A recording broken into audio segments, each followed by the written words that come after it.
The last time you saw me was yesterday. Well, not your yesterday, but my yesterday. And I was healthy then. Not healthy today. So now I'm drinking Lemsip and mourning the death of that cookie still, never letting it go, never. This stuff is fucking awful. Ugh. Dear good everyone, welcome back to my sitting room. My name is Diesel and you are as always most welcome. Today we're going to be reviewing a book. That book is The Impostor Queen by Sarah Fine. And we might just go get on with it, and I won't make any stupid jokes because my throat hurts and I'm sad. So very sad. Always so sad. Who the fuck invented this? Who thought this was a good idea? It's torture. So, what's it all about? Oh well, the book follows the life of 16-year-old Ellie, who was chosen as a small child to succeed the throne of a place called Kopari, where she lives. Because of that, she has been raised in a temple away from everybody else by a group of magical priests, and the objective of her life mainly is when the current queen dies, she will inherit the magic powers that live within the queen and become queen herself. Fantastic! Not long after that, the queen does die. She dies nobly defending her kingdom, but she dies all the same. And suddenly Ellie has found herself waiting for these magical powers. But they never come. And they never come. And even under duress, they still never come. And she is forced to flee the city in a state of disgrace.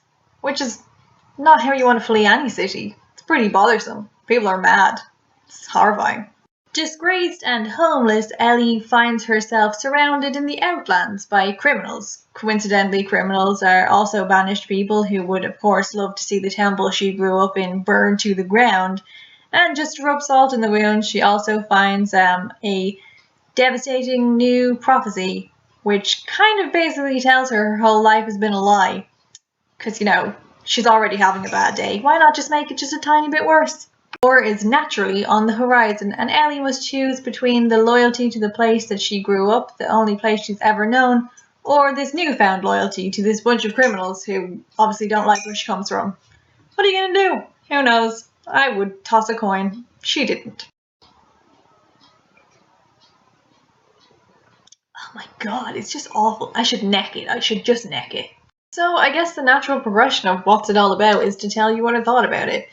I've read Sarah Fine's work before, and coincidentally the book that I read that time called Sanctum I didn't finish because it had no gripping reason for me to finish it, and although I did finish Impostor Queen, it was pretty much the same as that. There's nothing to dig your nails into and hang on to. It's just kind of meh. I mean, the initial story, the synopsis of it, or the blurb, or whatever you want to call it, had me really intrigued, and I had been waiting for this book to come out for a while because I was excited about the type of story it was. But maybe again it's just me and fantasy, but there was a lot of magical elements in it and a lot of things that just went over my head. One interesting aspect of the character of Ellie is it's kind of implied that she may be bisexual. At first I thought she was gay, or lesbian, but then of course a boy comes in, so that's kind of gone askew. But even the representation of bisexuality in YA would have been fantastic because that hardly ever happens.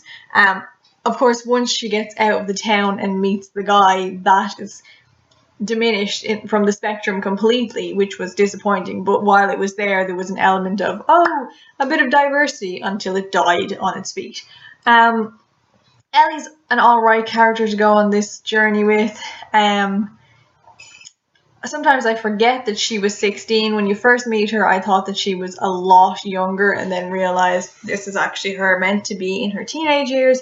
Another interesting aspect of the book is there's no insta-love in this between the main guy and the main girl. It actually takes him a while to warm up to her, which is very unusual in YA, not the other way around, especially because he doesn't have a perspective in this book. You're only reading from her perspective.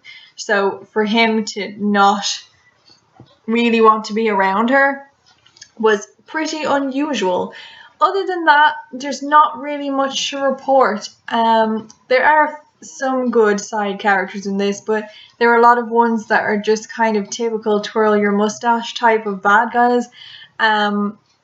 There's like this whole side story where these people are coming to invade them, and for some reason you'd have to read it, but they feature a little bit, and it's just kind of odd. Ellie has a couple of interactions with some people who it just seems forced and like a little bit too convenient for the story. Also, there's a girl that exists in this book that honestly for me feels like she just exists to be the girl that's jealous because Oscar might like Ellie, which I can't stand. I just think that's a YA trope that should be cut because it's in so many books, this whole idea of the bitch girl. Anyway, there's nothing really much to report on The Impostor Queen because it did not meet my expectations, which is a shame, but that happens. But if you read it, I would love to know what you think. I think it's selling on Amazon for 10 something. I do not think it is worth that. For a Kindle book, especially in a hardcover or a physical book, yeah, absolutely. But I don't know, maybe Sarah Fine has a bigger name for herself than I know, but I just thought like the Rat and the Dawn was 8 something. And this is pounds, by the way, so it's 8 something before conversion rates for me. So it would have been maybe €11. And the Rat and the Dawn was completely worth this, but worth this, not worthless. Whereas this book, I wouldn't have given €13-14 for it, especially on Kindle. But that's just me having a moan about economics. Other than that, if you read this book, I'd love to know what you think. If you liked it, if you hated it, whatever, if you're excited to read it. Is there something by Sarah Fine that I would like more? Because I did read Sanctum, but wasn't for me either. Other than that, I am going to go now, and I'll talk to you all later. This was a very rushed one, wasn't it? I'm sorry, my throat hurts and my ears are beginning to ring, and it's just not fun. So just what? No idea how to end this. Rambling now. So much rambling. Always rambling.